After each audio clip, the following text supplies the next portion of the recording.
I love that song. It's lovely. Well, generally, I'm okay with being alone. You know, I've come to realize this after my about 20 years of being a Unitarian Universalist minister, that I need time with people and by myself. You might wonder why I realize that now, maybe not before. See, ministry is multitasking.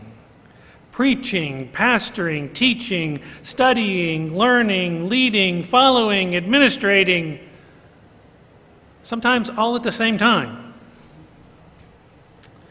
And so I need time alone, to sort through it all, to be quiet, to reflect, to write, to read, to try to understand all the things that are taking place within me and around me.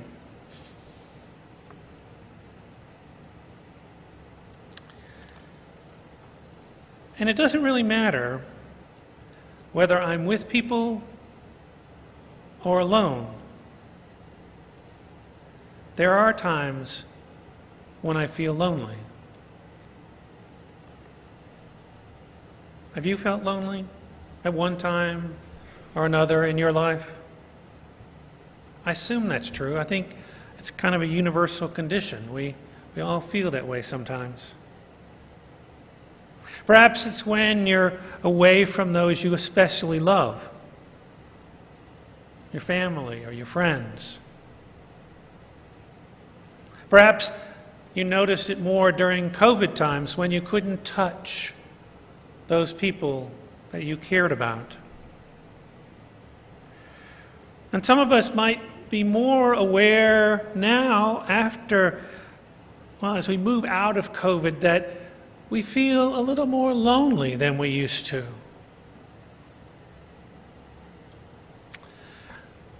What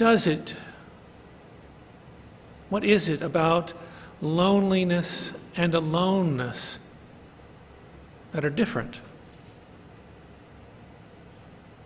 What do you feel physically, mentally, emotionally, spiritually that differentiates being alone and being lonely?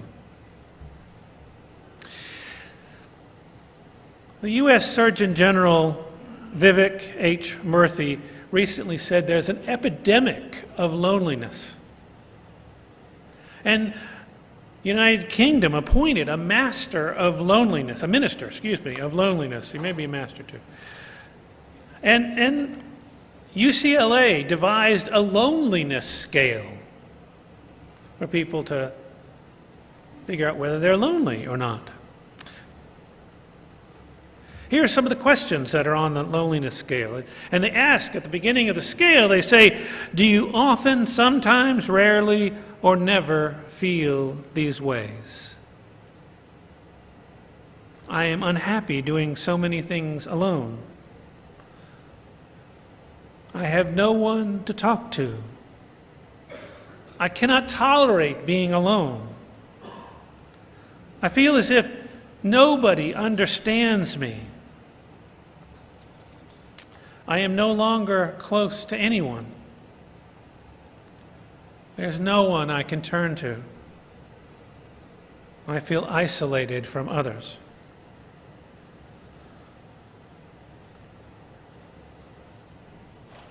As I reflected on these questions, I wondered, what is loneliness? It seems like such a vague term. I know how I feel, but I wonder how you feel or other people feel when they experience loneliness. I can tell you one time that I feel loneliness. Sometimes, while my lovely wife Martha is out of town, which fortunately doesn't happen that often, and I have little to do to occupy myself.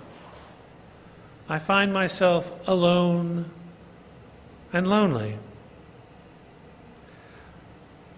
And it feels like there's an uneasiness inside me, an emptiness, perhaps a little anxiousness.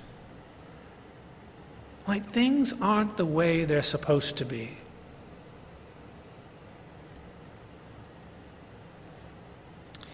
The New Yorker had an article called The History of Loneliness. And American historian Jill Lepore writes, neuroscientists identified loneliness as a state of hypervigilance, whose origins lie with our primate ancestors and our own hunter-gatherer past.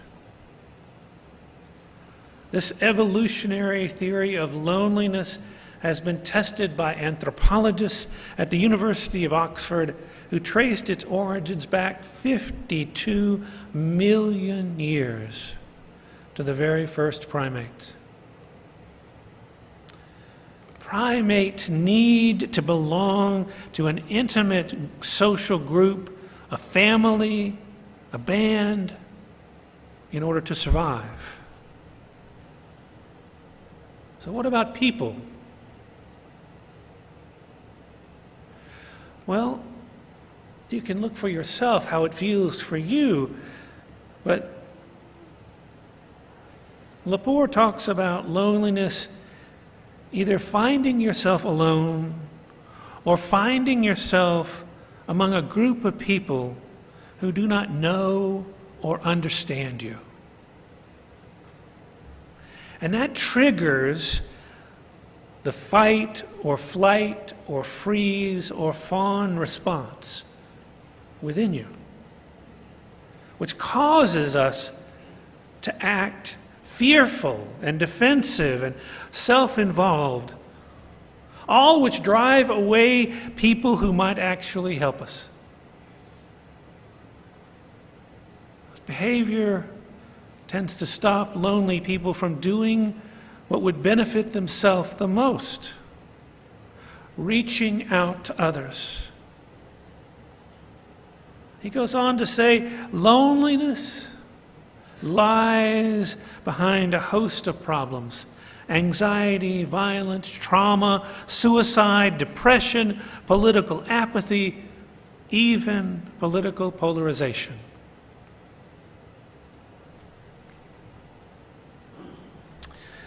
Now, I'm sure that Lepore would agree that not every problem out there, whether it's emotional, physical, spiritual, societal, or political, is caused by loneliness.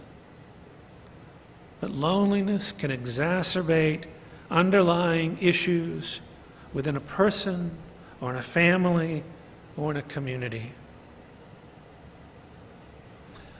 As I've been thinking about loneliness and belonging, I have come to believe very strongly that we all need to feel that we belong. Whether it's belonging to a person or a group of people, that we belong. Without that feeling of connection to someone or a community of friends or family, I just don't think we function as well as we possibly could. Now, I know that there are people who are introverted and extroverted, and this may influence whether a person has time or chooses time to be alone or with others, or how much they want to spend with others. I still believe it is the experience of belonging, feeling connected with whom you feel safe and whole and feel loved, that is the core of whether we feel lonely or not. As you heard in the meditation, when we feel a meaningful connection to others, we discover together that our voices rise and fall together. We can feel that in harmony and hope. And we can reclaim a resilient freedom, that choice to love, choice for light, to live with joy, to feel gratitude and praise, all as resistance to loneliness.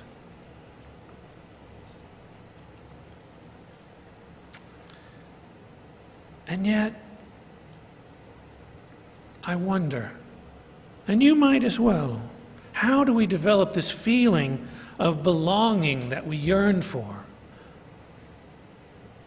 So I ask you to just go inside a moment, just in a moment, and think of a moment when you felt connected to a person or a community.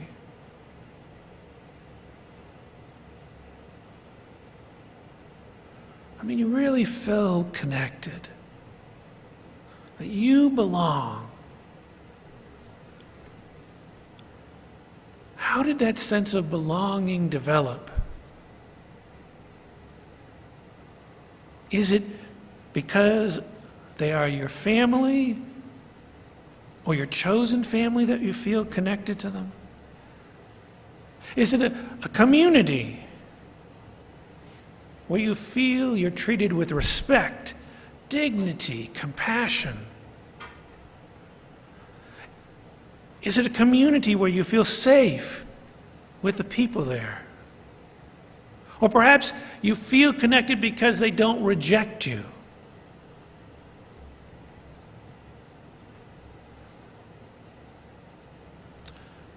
Each of us has different reasons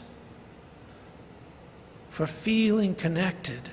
We're looking for something in that relationship or in that community that makes us feel that we belong.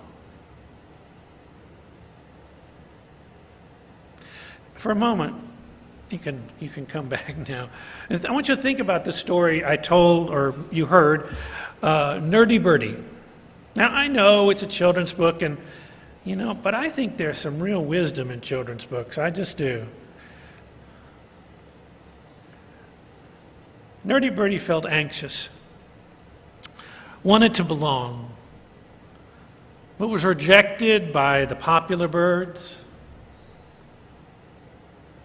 Nerdy Birdie found a community, other nerdy birdies that accepted Nerdy Birdie, with other nerdy birdies who had big glasses, some who had lightsabers, some that were allergic to birdseed like Nerdy Birdie. And they accepted Nerdy Birdie for who Nerdy Birdie was. Until Nerdy Birdie wanted to bring a stranger, a vulture, into the community. The vulture didn't fit the profile of a nerd. She wore contact lenses and ate dead things.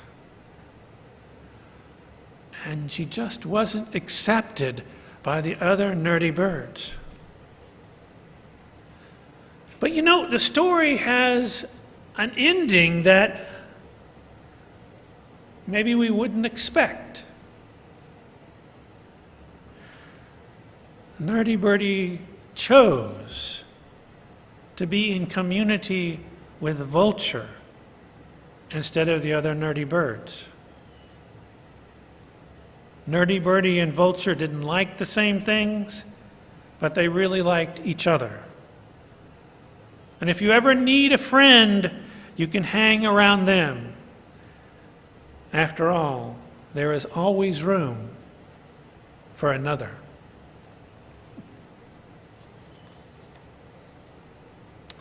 So what do you take away from that story in your life, in your experiences? Did you wonder why Nerdy Birdie didn't stay with the other nerdy birdies? Perhaps you've been in a similar situation.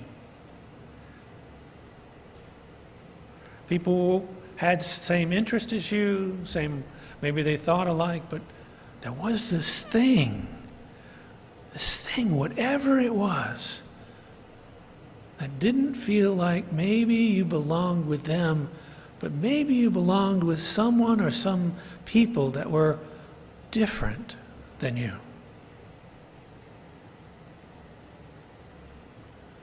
Just because you find a community that looks like you, has the same interest as you, thinks like you, doesn't mean you found the community you belong to. Belonging, like loneliness, is a concept that is vague and complex. It means different things to different people. And if we as human beings need to feel a sense of belonging in order to overcome our loneliness, then each of us needs to decide how we define belonging, what it feels like to belong, where we can find it.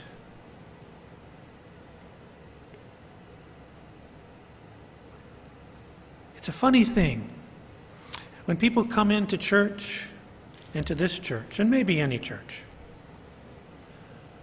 they each come in looking for something to help them feel like they belong. And everybody is a little different from one another in that respect. They each come in looking for an experience that lets them know that this community will welcome them, even if they think differently, or feel differently, or act differently.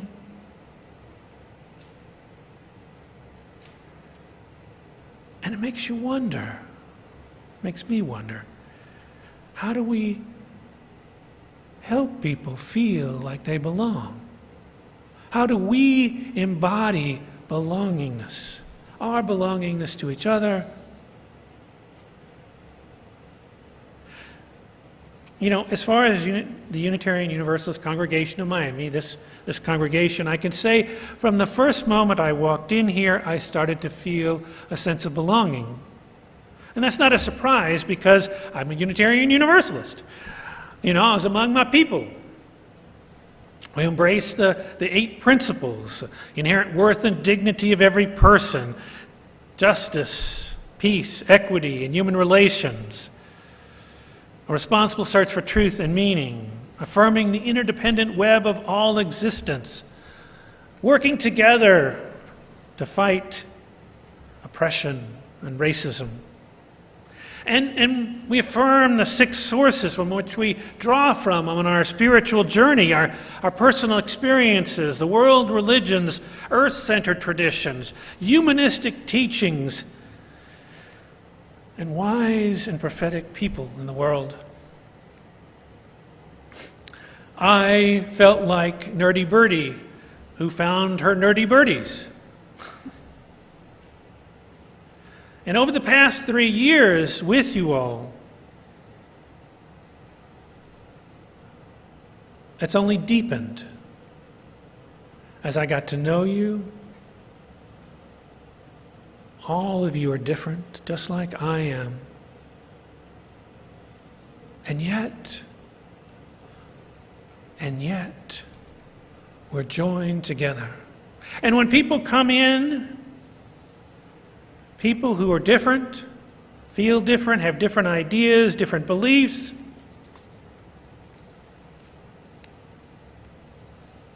I believe that we communicate to them that there is always room for another.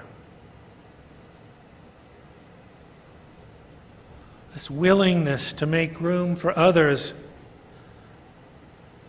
who may be different in some way, but who are willing to love each other in the same way, is central to who we are in this community and in Unitarian Universalist communities around the country. And so for those of you who are new, and those of you who are online, know that there is a place for you here if you choose. A place where people will look for what is unique and meaningful in you. A place where you can find genuine friends of the soul.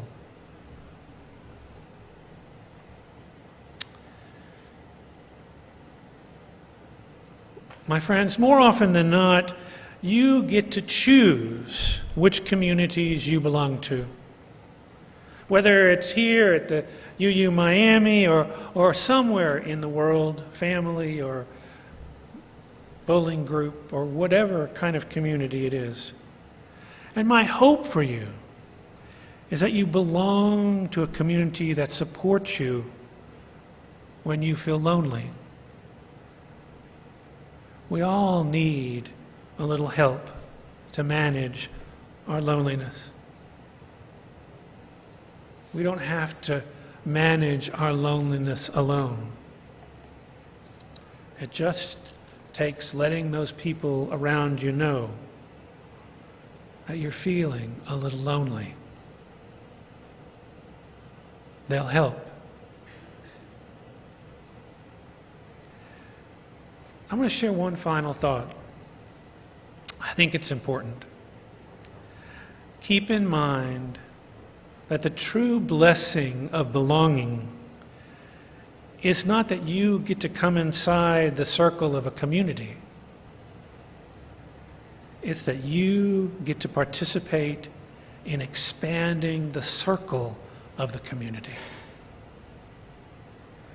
So no one is alone.